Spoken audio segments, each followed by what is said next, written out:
Gas prices are on the move again and getting cheaper. Starting Friday, O's fans will be having to go through metal detectors, a new initiative being done across the nation. As stabbing on board the light rail, find out why police say you have no reason to worry. I'm Dominic Proto here at the Baltimore Conservatory, where there was a late-night break-in, and you won't believe what they stole. I'll have that story coming up next on WJZ. Didn't catch a ticket to tonight's game? I'm Dominic Proto here in the Inner Harbor to tell you where you can still catch all the action. Hello, Domestic Violence Sexual Assault Hotline. How may I help you? Joe Klein, a volunteer for the Domestic Violence Sexual Abuse Hotline, says he chose to help because he feels compassion towards victims and says that domestic violence can occur to anyone at any time. They thought that what they're living through is just going to be the rest of their life. That's just how it is.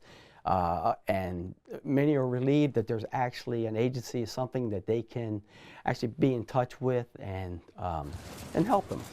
Former Ravens player Ray Rice recently making headlines for domestic violence. It's not acceptable in the society, to be an abuser, and that there are circumstances and that there are penalties for, being an abuser.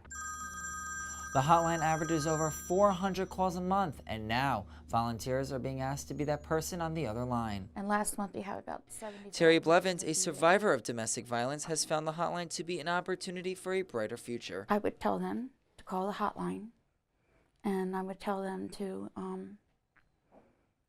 that it's possible to leave and that they could have a whole new life. This is just ridiculous.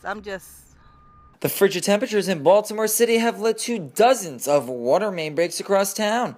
Now, residents are getting less and less patient with city officials to get their water back. When they saw our problem, we wasn't as labeled as a big problem, In other words, they had other projects that was worse than ours. With nearly 4,000 calls in the backlog, the Department of Public Works has tripled their staff. My boss don't want to hear my truck is stuck. Between the plaza and water main breaks, cars parked along the street have been buried in snow and ice. Some cars have even been frozen to the ground. And until the snow melts, it does not seem like those cars are going anywhere. Reporting for WJZ, I'm Dom Proto. Too big good looking 'cause it's so hard to see.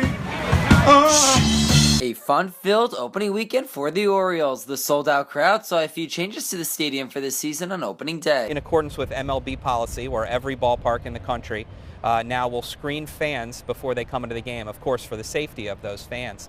So there will be a little bit of a longer entry period. Fans will have their bags checked as always. Another change fans can expect is how soon the gates will open before the game. So to help out with that, we've opened the gates 2 hours before every game this year instead of 90 minutes. So that should help a great deal. Every entrance now for all fans, not just season ticket holders. No matter how long the wait at the gates, fans won't miss the AL East champions in Birdland. I'm Dom Proto with Eyewitness News.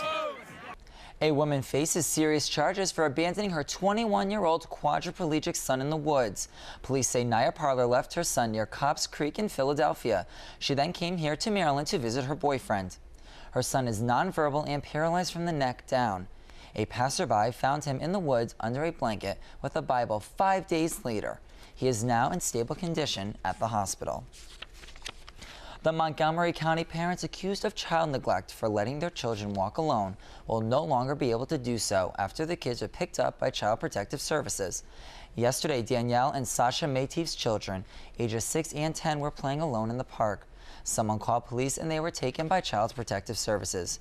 To get their kids back, the parents had to sign a safety plan that prohibits them from leaving their children unattended. A 200-year-old piece of history, the Mount Vernon Conservatory unveiled the Washington Monument's historic cornerstone. It was temporarily removed and opened on February 18th. The contents found are now in archival storage, and the stone will be replaced with new content, including a 3D replica of George Washington. Thank you for watching. I'm Dominic Proto with WJZ.